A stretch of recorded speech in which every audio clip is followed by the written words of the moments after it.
L'adoption de la nouvelle constitution par voie référendaire voulue par le chef de l'État est fortement controversée, mais que vaut ce document qui cristallise les supputations depuis un bon moment? Quelles sont ses forces et ses faiblesses? Des questions au menu d'un panel organisé hier par le SINAF, le syndicat des avocats du Faso. Des détails dans cette édition.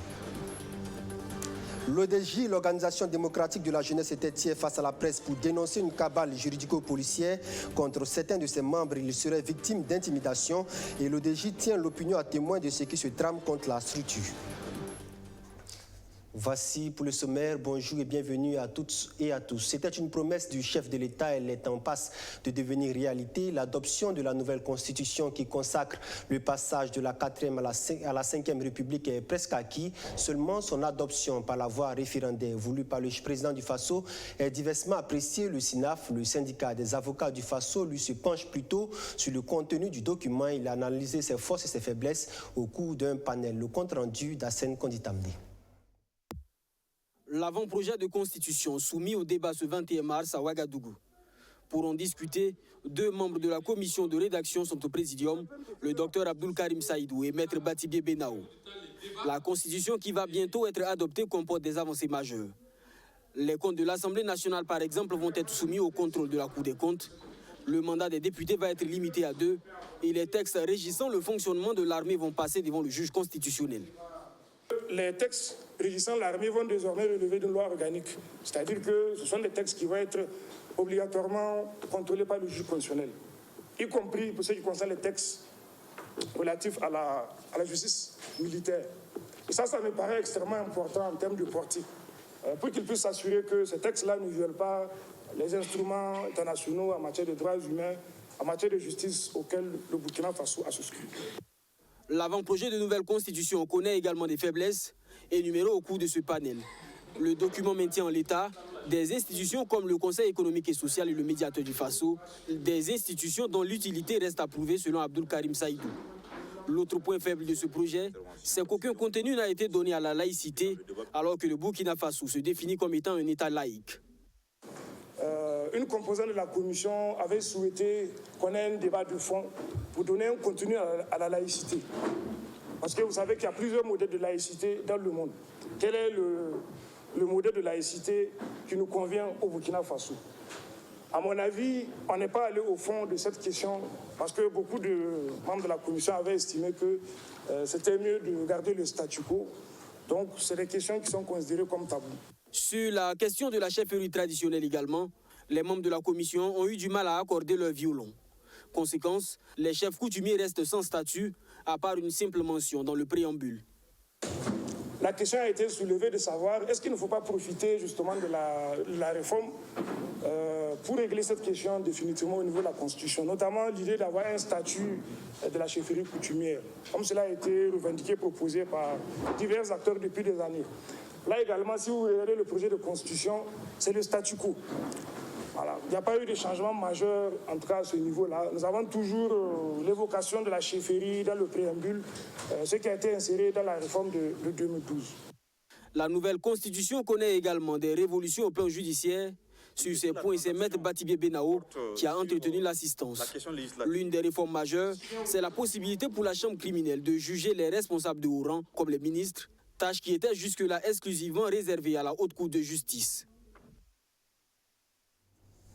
Hier, c'était l'ODJ, l'Organisation démocratique de la jeunesse, qui était face à la presse pour dénoncer des tentatives d'intimidation orchestrées contre ses membres, menaces, pressions, harcèlement policier et judiciaire. Voici ce que subiraient certains des membres de cette organisation de la société civile. Et l'ODJ veut prendre l'opinion à témoin de ce qu'elle vit en ce moment précis. Le point de Rémi Lambert-Nébier. Intimidation, tentative de musellement et de liquidation, l'ODJ, l'Organisation démocratique de la jeunesse, dit faire l'objet en ce moment d'oppression déguisée sous forme de lutte contre le terrorisme. Sous couvert de la lutte antiterroriste, certaines autorités administratives et des éléments des forces de défense et de sécurité pratiquent le harcèlement policier et judiciaire, des interrogatoires et détentions arbitraires, voire des menaces de mort sur des responsables et militants de l'ODJ. Elle dénonce par exemple l'accusation par les autorités locales d'un de ses responsables de la province du Yaga d'avoir visité un site après une attaque terroriste. Il a été appelé par des militants qui ont vu ce qui s'est passé. Il a pris le soin d'appeler la gendarmerie pour demander. Et ils lui ont dit non, il faut y aller. Et ce que vous aurez vu, nous, on va envoyer des éléments. Ce que vous aurez vu, on pourra échanger après. Donc c'est ce qui s'est passé. Et après ça, il y a eu une rencontre au niveau du Haut-Commissariat. Et le Haut-Commissaire dit que bon, le camarade a été aperçu sur les lieux d'une attaque, après une attaque terroriste. Vous voyez un peu comment c'est malsain. Et en présence de ceux qui lui ont demandé d'aller sur les lieux et de rapporter ce qu'il aurait vu comme élément d'information. Donc c'est ni plus ni moins que des cas d'abus. De tels exemples d'abus sont l'édition d'Ira Gabin Corbeaugo. Pour l'ODJ, l'objectif de ses détracteurs est de jeter l'opprobre sur l'organisation afin de mieux orchestrer sa dissolution. Et elle s'insurge contre le fait d'assimiler la structure à un parti politique. On a été reconnu en 2000, depuis 2000, comme une organisation de la société civile, une association de jeunesse. On a tenu notre dernier congrès en 2018, on nous a renouvelé notre récépissé en tant qu'organisation de la société civile. Depuis 2000, combien d'élections ont eu lieu dans ce pays? Est-ce que vous avez déjà appris que l'ODG a présenté un candidat ou a battu campagne? Donc on a dit qu'on a une orientation révolutionnaire anti-impérialiste. Et toutes les activités, toutes les prises de position de notre organisation s'inscrivent dans ce cadre-là. Donc vous comprenez bien que la situation d'état d'urgence et la situation de lutte contre le terrorisme, bon, ça met de l'eau au moulin de ceux qui avaient l'ODJ dans leur lit de mire.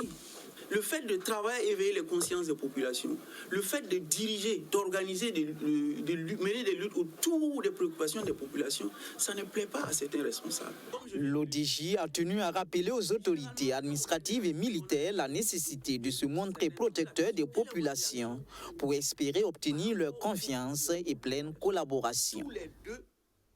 L'emploi des jeunes en question, un sujet qui préoccupe, il est au cœur des politiques publiques, mais la question, c'est comment favoriser une meilleure employabilité de la jeunesse diplômée. Un panel a été organisé à cet effet à l'université Norbert Zongo de Koudougou. Il est initié par le Fonds burkinabé de développement économique et social et vise à sensibiliser les étudiants sur les processus de création des entreprises. Abdoulaziz Sari.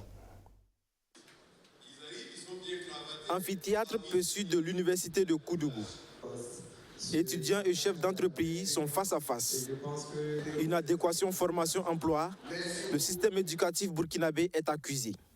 Cette rencontre d'information et d'échange initiée par le Fonds burkinabé de développement économique et social FBDES, en collaboration avec l'université Norbert Zongo, entend sensibiliser ses diplômés sur les processus de création d'entreprises.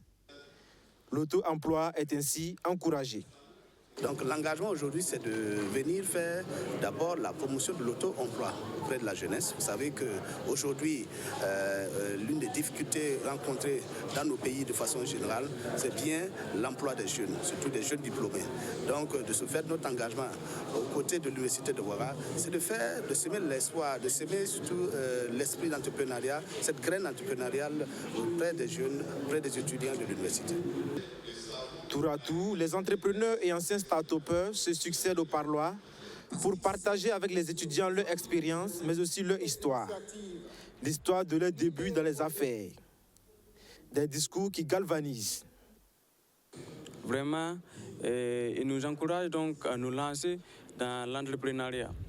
Puisque nous tous, nous voyons tous que de nos jours, en tout cas, dans la fonction publique, il est difficile donc d'avoir notre pain dedans. Donc, chacun doit se mettre à l'idée que l'école, ce n'est pas uniquement la seule porte de sortie.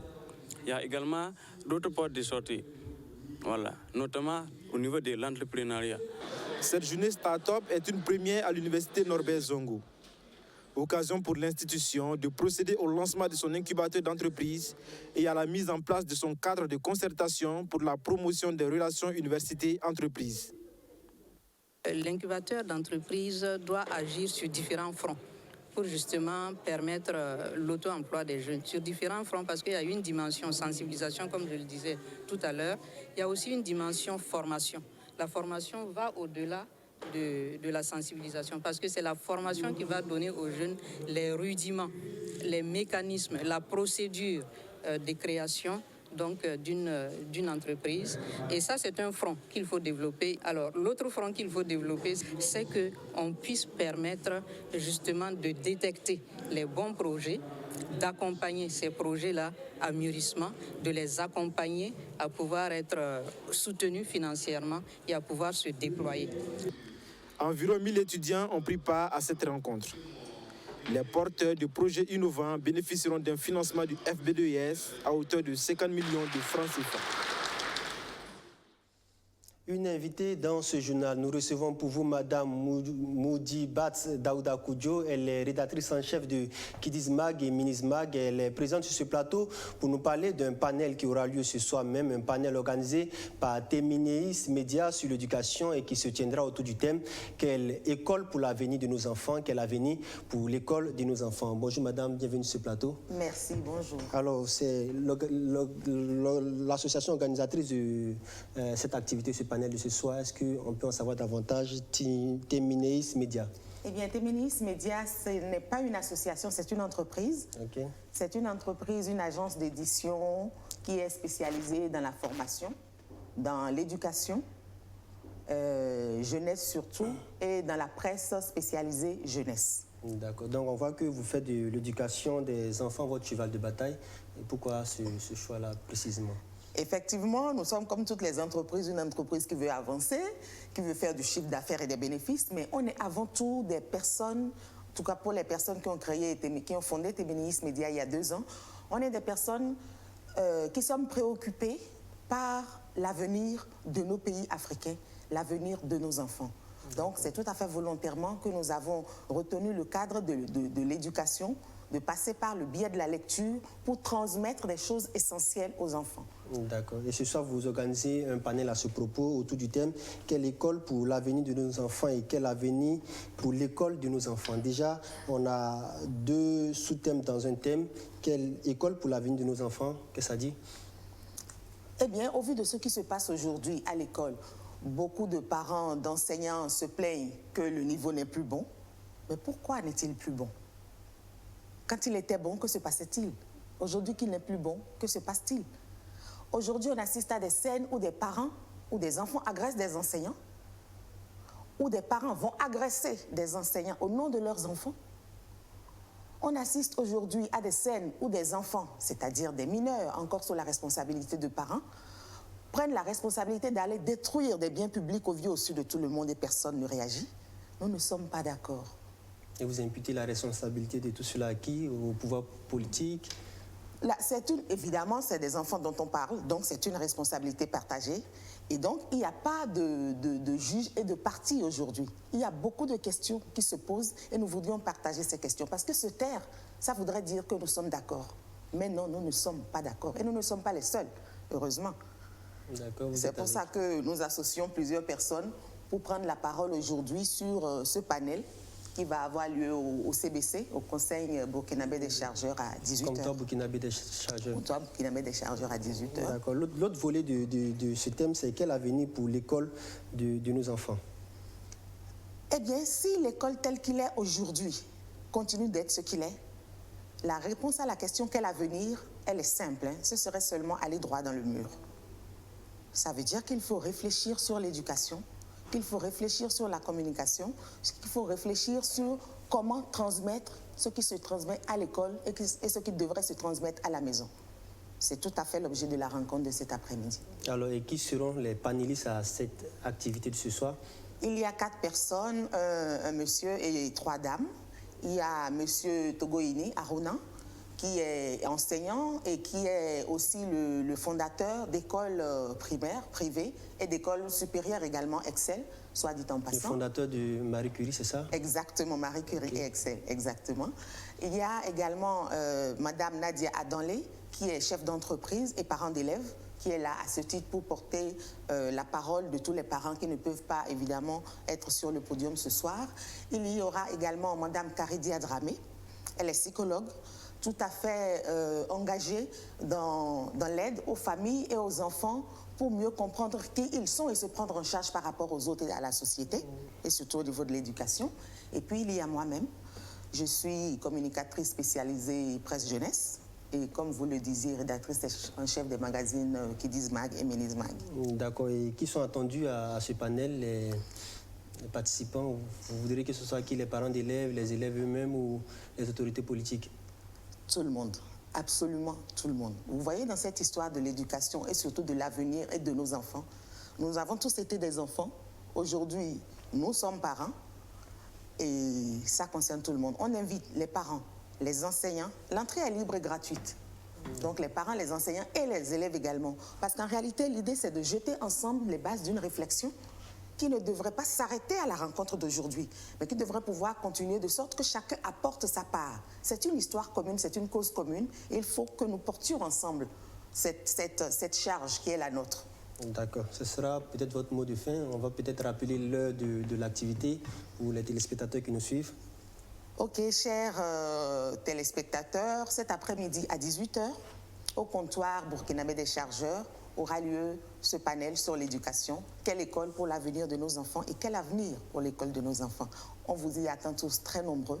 Merci et à tout à l'heure. Merci à vous d'être passé sur ce plateau. Fidèles téléspectateurs, je recevais pour vous Madame Moudibat Daouda Koudjo. Elle est rédactrice en chef de Kiddies Mag et Minis Mag. Elle était sur ce plateau pour nous parler d'un panel sur l'éducation qui aura lieu ce soir même au CBC, le comptoir burkinabé des chargeurs. Un mot de l'actualité internationale en Chine. L'explosion d'une usine chimique a causé de nombreux dégâts matériels. Le bilan humain provisoire est lourd, 47 morts, 90 blessés et des centaines de personnes placées sous surveillance médicale. Bâtiments carbonisés, habitations ravagées dans un rayon de 4 km, la Chine a à nouveau frappé ce jeudi par l'explosion d'une usine chimique, l'une des plus meurtrières survenues ces dernières années. Elle s'est produite dans une fabrique d'engrais située à 250 km de Shanghai. Par crainte d'émanations toxiques, plus de 3000 personnes ont été évacuées. Le bilan humain, encore provisoire, est très lourd. Au moins 47 morts et 90 blessés. Des employés seraient encore coincés sous les décombres et 600 personnes ont été placées sous surveillance médicale. Une enquête a été ouverte pour déterminer les causes de ce drame. Les autorités ont également indiqué avoir procédé à des arrestations. En novembre dernier, déjà, une fuite de gaz dans une usine chimique du nord du pays avait provoqué une explosion et fait 23 morts. Un mot de sport pour refermer cette édition. Les étalons du Burkina seront face ce soir au stade du 4 août au Mourabitoun de la Mauritanie, en match retour comptant pour les éliminatoires de la CAN 2019. À quelques heures de ce match décisif pour les étalons, le sélectionneur Paolo Duarte a animé une conférence de presse. Il s'est montré quelque peu irrité face aux journalistes en réponse aux questions sur le 11 type, son contrat et ses chances de qualification. Duarte a visiblement craqué. Plus de détails avec Bessogré, John William Somda. La dernière ligne droite pour les étalons du Burkina Faso. À 24 heures du match combien décisif contre la Mauritanie, comptant pour les qualifications de la CAN 2019, on ne peut pas dire que l'heure est la sérénité, même si le sélectionneur Paolo Duarte affirme en avoir les yeux que sur son équipe. Premièrement, jouer notre match, gagner notre match, c'est ça qui compte. On ne peut pas passer si on ne gagne pas notre match, ça c'est clair. Et c'est dans cet spirit, avec cet objectif qu'on va le faire. On va jouer notre match sans penser que de l'autre côté il y a un match. Donc j'ai déjà interdit même mon staff de partir sur le banc avec le portable pour regarder le résultat de l'autre. Ça ne m'intéresse pas. M'intéresse le match Burkina Faso-Mauritanie et que Burkina gagne pour qu'on peut atteindre pour la fin de deux rencontres pour voir si nous sommes qualifiés. C'est ça qui m'intéresse. Burkina Faso-Mauritanie, un match qui peut changer le visage du football burkinabé pour les 5 années à venir. Il faut le dire, les étalons joueront l'offensive, une option claire que Paolo Duarte aura visiblement du mal à mettre en œuvre, d'autant plus qu'il aborde la partie amputée de plusieurs titulaires. On a perdu 4 joueurs, il faut le dire clairement dans la tête. Cette stage, on a perdu 4 joueurs. Même avant le stage commencer, on a perdu Dylan, qui s'est blessé à son club dans l'échauffement du match. On parle de dimanche, le stage a commencé dimanche nuit. Donc Dylan n'a pas voyagé. Après, on a perdu Malou. Malou n'a pas récupéré. Après, comme quelqu'un m'avait demandé dans la semaine, journaliste, qui Alain, je pensais vous-même, qu'Alain a sorti blessé, il m'a dit que tout est bien. Donc pour moi, c'est une surprise. Il arrivait un peu avec une douleur, qui a dit que dans son point de vision, ça va aller. On l'a économisé dans le premier entraînement lundi. Il a amélioré, il a fait la séance d'entraînement mardi. Et mercredi, il a senti encore un peu. Donc ça veut dire qu'un joueur qui a venir un peu blessé, c'est vrai. Et le quatrième.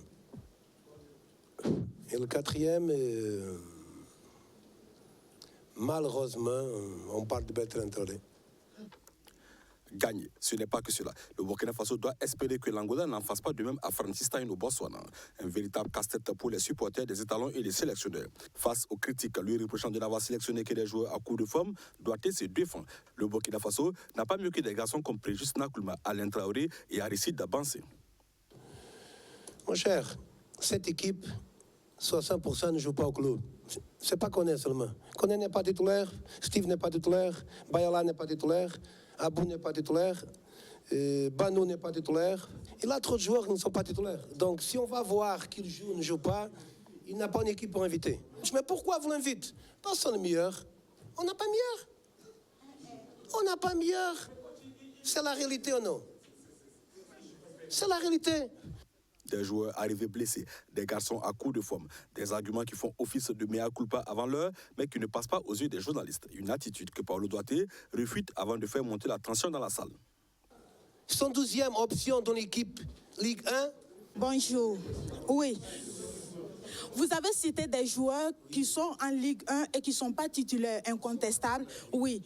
Mais on a posé la question, pourquoi vous les appelez? Vous dites que ce sont les meilleurs. Moi, j'aimerais vous poser la question, est-ce que vous suivez les championnats burkinabés? Si ils sont dans leur club... Toujours, madame. Je suis 365 jours au Portugal. Justement. Donc, vous voyez les joueurs qui évoluent ici, qui ont plus de temps de jeu. Je suis là pour faire piscine, peut-être.